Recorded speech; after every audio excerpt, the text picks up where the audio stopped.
Hello and welcome back to Shakesyear. We are working on the second Maiden's tragedy and we get to hear from Govianus today in Act 2, Scene 1. So this scene started out with Helvetius coming to visit Lady and telling her that she's ungrateful and horrible because she doesn't want to marry the tyrant king because she chose Govianus instead. And she very much stands her ground against Helvetius, and he finally sort of coalesces a bit, and he's like, all right, I get it, you want to be with Govianus, but what if you were just the mistress to the tyrant king? Then you could have all the benefits of being his mistress, you could still be with Govianus, there would be no shame involved in it, and it would give me a better place in the court, and all this sort of thing. And she's like, was that my father saying that, or some evil spirit that has possessed my dad's body? Because how I respond is going to depend on who I'm responding to. And he's like, obviously you're talking to your father. Who else would it be other than your father that is talking to you right now? At which point Govianus, who had been listening in, comes in, discharges a pistol, and Helvetius falls to the ground. And Govianus says, "The more monstrous he. Art down but with the bare voice of my fury? Up, ancient sinner, thou art but mocked with death. I missed thee purposely. Thank this dear creature. Oh, hadst thou been anything beside her father, I'd made a fearful separation on thee. I would have sent thy soul to a darker prison than any maid of clay, and thy dead body as a token to the lustful king thy master. Art thou struck down so soon with the short sound of this small earthen instrument, and dost thou so little fear the eternal noise of hell? What's she? Does she not bear thy daughter's name? How stirs thy blood, sir? Is there a dead feeling of all things fatherly and honest in thee? Say thou could be content, for greatness' sake, to end the last act of thy life in panderism, as you perhaps will say your betters do.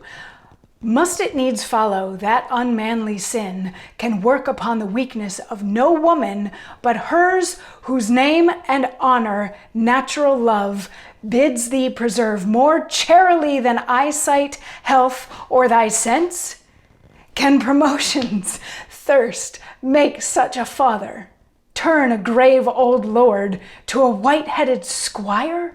Make him so base to buy his honors with his daughter's soul and the perpetual shaming of his blood? Hast thou the leisure, thou forgetful man, to think upon advancement at these years? What wouldst thou do with greatness? Dost thou hope to fray death with it? Or hast thou that conceit that honor will restore thy youth again? Thou art but mocked, old fellow, 'tis not so. Thy hopes abuse thee. Follow thine own business, and list not to the sirens of the world. Alas, thou hast more need kneel at an altar than to a chair of state, and search thy conscience for thy sins of youth. That's work enough for age, it needs no greater. Thou art called within, thy very eyes look inward to teach thy thoughts the way and thy affections, but miserable notes that conscience sings that cannot truly pray for flattering kings.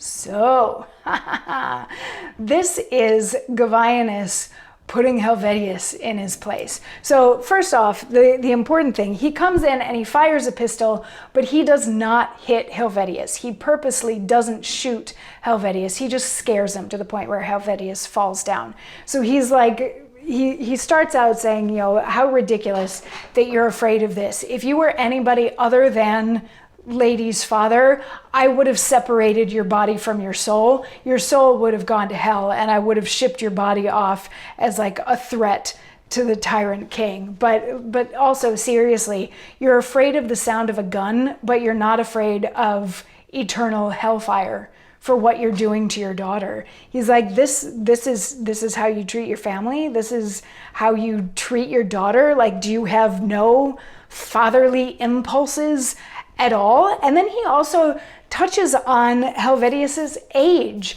He's like, you're going to end your life this way. You're going to end your life kissing the boots of this tyrant king. Like, how is it that you even have the time to think about social advancement at your age? What are you hoping to get out of social advancement? Like, he says without saying, he's like, you're never going to be king. You're never going to get like super high in the court, anything like that. So sort of why bother? What would you even do when you get there? Or are you thinking that if you achieve a certain status within the court, then suddenly you'll be young again? Because that's really not how it works. He's like, you should be paying attention to the things that are important. You shouldn't be listening to what other people are saying and that sort of thing. You need to like kneel down and pray and ask for forgiveness rather than kiss the boots of this tyrant king that's going on over there. He's like, you need to do some serious reflection, because all you really need to be doing now is spending good quality time with your family, treating your daughter better. You don't need to get caught up in all the politics of this tyrant king, and you certainly don't need to be pimping out your daughter to him.